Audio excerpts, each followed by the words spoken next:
আসসালামু আলাইকুম। আজকে আমি যে বিষয়টা নিয়ে এসেছি সেটা হচ্ছে কি, একটা কথা সবার মুখে চর্চা হচ্ছে। সেটা হচ্ছে কি, ছাত্রদের মধ্যে যে ঐক্য ছিল সেই ঐক্যটা কি ভেঙে যাচ্ছে। ছাত্রদের একটা দ্বিধা বিভক্তি সৃষ্টি হয়েছে। আসলে ছাত্রদের মধ্যে আমার জানা মতো কোনো দ্বিধা বিভক্তি সৃষ্টি হয়নি, বরং যারা রাজনৈতিক জ্ঞান নিয়ে, ধ্যান ধারণা নিয়ে, অর্থাৎ নির্বাচন নিয়ে ক্ষমতাকে কুক্ষিগত করার জন্য চেষ্টা করছে, তারা একটা প্রপাগান্ডা চালিয়ে যাচ্ছে। যারা আমাদের আগের সরকার ছিল তারাও আছে, বর্তমান যারা রাজনৈতিক দল আছে তারাও আছেন।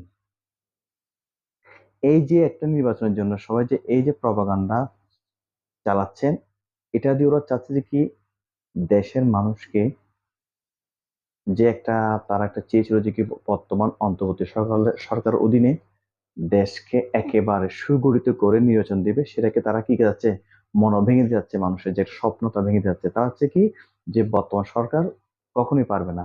তারা চায় যে কি, বর্তমান সরকারকে ব্যর্থ হিসেবে দেখিয়ে একটা নির্বাচনের কি ব্যবস্থা করা। আর আমার ছাত্র ভাইরা যারা রয়েছে তাদেরকে উদ্দেশ্য করে বলবো, যারা বর্তমানে মাধ্যমিক থেকে শুরু করে দেশের সর্বোচ্চ বিদ্যাপীঠ পর্যন্ত যারা রয়েছে, তাদেরকে মনে রাখতে হবে, তোমরা যে যে দল করো না কেন, অবশ্যই যাতে একটা, আমরা একটা গণতন্ত্র রাষ্ট্র আছি, আমাদের কেউ না কেউ কোনো না কোনো একটা দলের মধ্যে কি অন্তর্ভুক্ত অথবা পছন্দ করে থাকি। এটা তোমার একান্ত ব্যক্তিগত ব্যাপার। এটাতে কেউ কাউকে বাধা দেওয়ার কোনো প্রকার কি থাকে না, একটা থাকে না, তোমার ক্ষমতা থাকে না, অধিকারও নেই।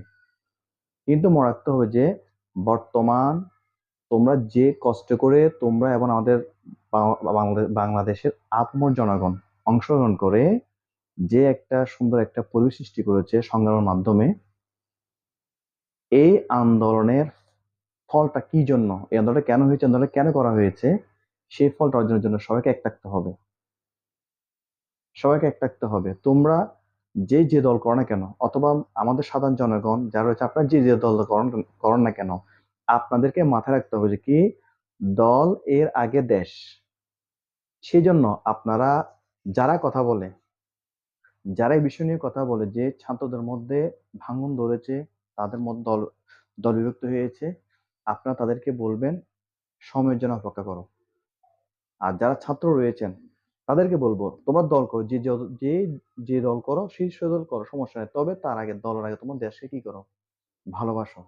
তোমাদের যে একটা লক্ষ্য উদ্দেশ্য রয়েছে, এই লক্ষ্য তো পৌঁছানোর জন্য তোমরা দলকে পিছনে রেখে আগে দেশকে এগিয়ে নিয়ে যাও।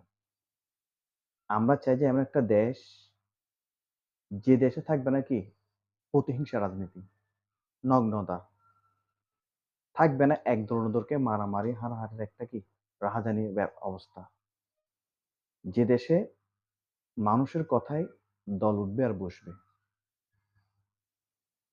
যে দেশের মানুষের কথা হবে যে কি, রাষ্ট্র পরিচালনার একমাত্র সংবিধান।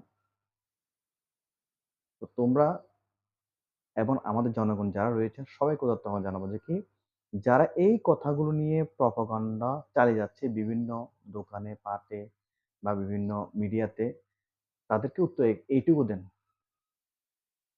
যে একটু অপেক্ষা করুন, আপনি চুপ থাকুন, দেখুন কি হয়, দেখুন কি হয়। তারা চাইছে যে নির্বাচন মুহূর্তবদ্ধ হয়ে যাক, তারা তাদের যে উদ্দেশ্য ছিল সেটা তারা কি করে অর্জিত করুক। কিন্তু আমরা চাইবো না কখনো। আমরা দল থেকে দেশকে ভালোবাসবো। আমাদের সবার উচিত বর্তমান সরকারকে সময় দেওয়া, সহযোগিতা করা, যাতে করে বর্তমান সরকার দেশকে একটা পর্যায়ে নিয়ে যেতে পারে। এবং আমরা আমাদের যে অধিকার, একজন রাষ্ট্র নাগরিক হিসেবে যে অধিকারগুলো রয়েছে, সে অধিকারগুলো যেন আমাদের সুনিশ্চিতভাবে পেতে পারি, সে ব্যবস্থাটা বর্তমান সরকার করার চেষ্টা করছে, আমরা তাদের সহযোগিতা করব। আর আপনারা অন্যদের কথায় কখনো আপনার কি মনোবল হারাবেন না। মনে রাখবেন, আপনি যদি মনোবল হারান, এবার প্রত্যেকটা মানুষ যদি মনোবল হারায়, আস্থা হারিয়ে ফেলে, প্রপাগন্ডায় যদি কান দিয়ে আমরা দৌড়াদৌড়ি শুরু করি, মনে রাখতে হবে, আমরা বর্তমান যে সুযোগটা পেয়েছি, এই সুযোগটা আর কখনোই পাবো না। কারণ সময় যত সামনে আসবে তত কঠিন হবে, সহজ হবে না। সবাইকে মনে রাখতে হবে দল, বল, ধর্ম, বর্ণ নির্বিশেষে সবাইকে মনে রাখতে হবে। আগে দেশ, আগে দেশকে গড়তে হবে, দেশকে এগিয়ে নিয়ে যেতে হবে। আর ছাত্র সমাজ যারা রয়েছে তারা তোমরা যে দল করো না কেন, তোমরা দলকে আগে এখন পিছনে রেখে আগে দেশের জন্য তোমরা কাজ করে যাও। অনেকে বলে ছাত্ররা পারবে না, ছাত্ররা পারবে না, এরকম ইতিহাস নেই। ১৯৫২ সালে যে ভাষা আন্দোলনের জন্য যুদ্ধ হয়েছে বা সবাই আন্দোলন নেমেছে, যেটা হয়েছে, শেষ ভাষা আন্দোলনের ন্যায্য অধিকারটা বাংলাদেশের জনগণ কি করেছে? ছাত্র সমাজ কি করেছে? অর্জিত করেছে। এর পরপর আরো যত আন্দোলন হয়েছে, ছাত্ররা যত আন্দোলন নেমেছে, সবগুলো যুক্তিসঙ্গত এবং যা সবগুলো অর্জিত হয়েছে। তারা বর্তমান যারা বলে যে ছাত্ররা পারবে না, ছাত্ররা কিভাবে দেশ পরিচালনা করবে, ছাত্ররা কিভাবে এই করবে, সেই করবে, আমি তাদেরকে বলব, ছাত্ররা পারে না বুঝলাম। আপনারা পারছেন? আপনারা যারা আছেন বর্তমান, যারা বক্তব্য দিচ্ছেন বিভিন্ন মিডিয়াতে এবং বিভিন্ন জায়গায় বা নির্বাচনের জন্য, আপনারা কি পেরেছেন? গত ১৬টা বছর আপনারা কিছুই পারেন নাই। আর আপনারা না পেরে যারা যুদ্ধ করেছে, যারা নিজেদের প্রাণ দিয়েছে, তাদেরকে সহযোগিতা না করে আপনারা নিজেরা কি করছেন? এগিয়ে যাচ্ছেন কি? যে না আমরা ক্ষমতা চাই, আমরা রাষ্ট্র ব্যবস্থায় একটা রোডম্যাপ চাই। আরো এমনও হয় আপনারা দেখতে পাচ্ছি আপনাদের মধ্যে কি হয় যে আপনারা ছাত্রদের বিরুদ্ধে ছাত্রদেরকে পিছনে ফেলে আপনি নিজেদের কথা বলছেন। আমি আশা করব আমি সবাইকে জানাবো আমি প্রতিটা দল আমি কোনো নির্দিষ্ট কোনো দলের কথা বলছি না। আমি একজন দেশের নাগরিক হিসেবে আজকে যে বাক স্বাধীনতাটা পেয়েছি, আমি যে কথা বলতে পারছি, এটা অবশ্যই আমাদের ছাত্রদের আন্দোলনের ফসল। আমার মতো অনেকেই কথা বলছেন বর্তমানে নির্ভয়ে। আর এই ফসলটাকে আমরা ঘরে তুলে নিয়ে আসতে চাই।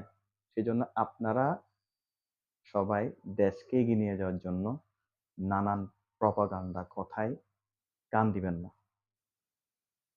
যে যাই বলুক, আপনারা সবাই বর্তমান অন্তর্বর্তী সরকারের যে কার্যকলাপ শুরু হয়েছে তাকে সমর্থন করুন, ধৈর্য ধরুন। আশা করি ইনশাআল্লাহ আমার দেশ একটা সুফল পাবে ইনশাআল্লাহ। আসসালামু আলাইকুম। সবাই ভালো থাকবেন।